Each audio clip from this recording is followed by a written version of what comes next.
ఏపీకి ప్రత్యేక ఆర్థిక ప్యాకేజీ కింద ఏ ఇచ్చారో చెప్పాలంటూ టీడీపీ ఎంపీ గల్లా జయదేవ్ లోక్సభలో ప్రశ్నించారు.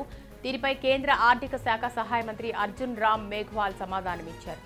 స్టేట్ రీఆర్గనైజేషన్ 2014 చట్టం ప్రకారం ఇవ్వాల్సినవన్నీ ఇచ్చామన్న ఆయన పోలవరం ప్రాజెక్టు నిర్మాణానికి 100% ఆర్థిక సాయం ఇస్తున్నామన్నారు. ప్యాకేజీ ఫలాలు త్వరలోనే ఏపీకి విడుదలవుతాయని స్పష్టం చేశారు. అటు రాజ్యసభలో టీజీ వెంకటేష్ టెక్స్టైల్స్ రైల్వేలపై ప్రశ్నించారు. టెక్స్టైల్స్ రంగానికి 6,000 కోట్లు విడుదల చేసినట్లు మంత్రి స్మృతి జుబిన్ ఇరానీ సమాధానం ఇచ్చారు. రాజధాని శతాబ్ది దురంతో ట్రైన్లతో కొత్త టికెట్ ఫేర్ను సెప్టెంబర్ నుంచి అమలు చేస్తున్నామని రైల్వే శాఖ సహాయ మంత్రి రాజన్ గోహెన్ సమాధానమిచ్చారు.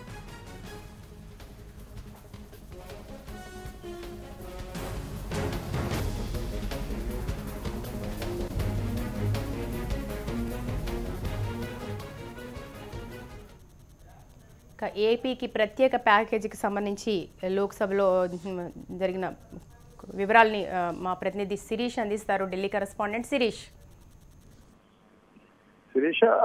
ఆంధ్రప్రదేశ్ కి స్పెషల్ ఫైనాన్షియల్ ప్యాకేజ్ విషయం పైన గల్లా జయదేవ్ లోక్సభలో అడిగిన ప్రశ్నకు లిఖితపూర్వకంగా సమాధానం ఇవ్వడం కూడా జరిగింది.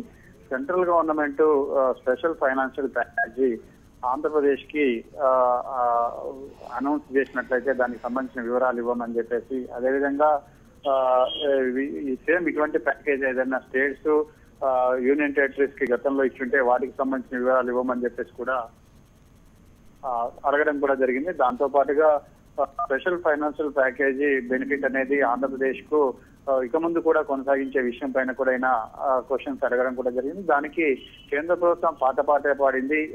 ఇందులో కొత్తగా ఎటువంటి సమాధానం అనేది కూడా చెప్పలేదు.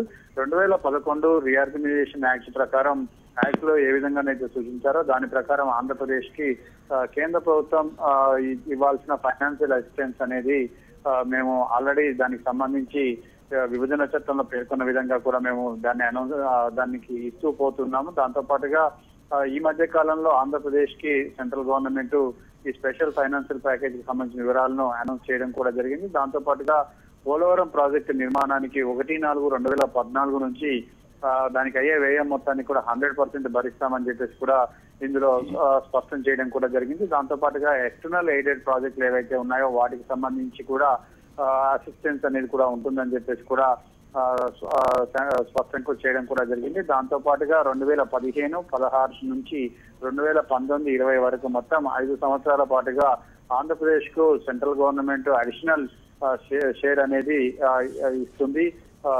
ఆ ప్రకారంగా స్పెషల్ కేటగిరీ స్టేటస్ కింద ఏవైతే ఇవ్వాల్సిన ప్రయోజనాలు ఉన్నాయో అవన్నీ కూడా దీని ప్రకారం ఇస్తామని చెప్పేసి కూడా స్పష్టం చేయడం కూడా జరిగింది. ఇందులో కొత్తగా కేంద్ర ప్రభుత్వం ఇచ్చిన వివరాలు ఏమీ కూడా లేవు Shirish. Right, thank you Sirish.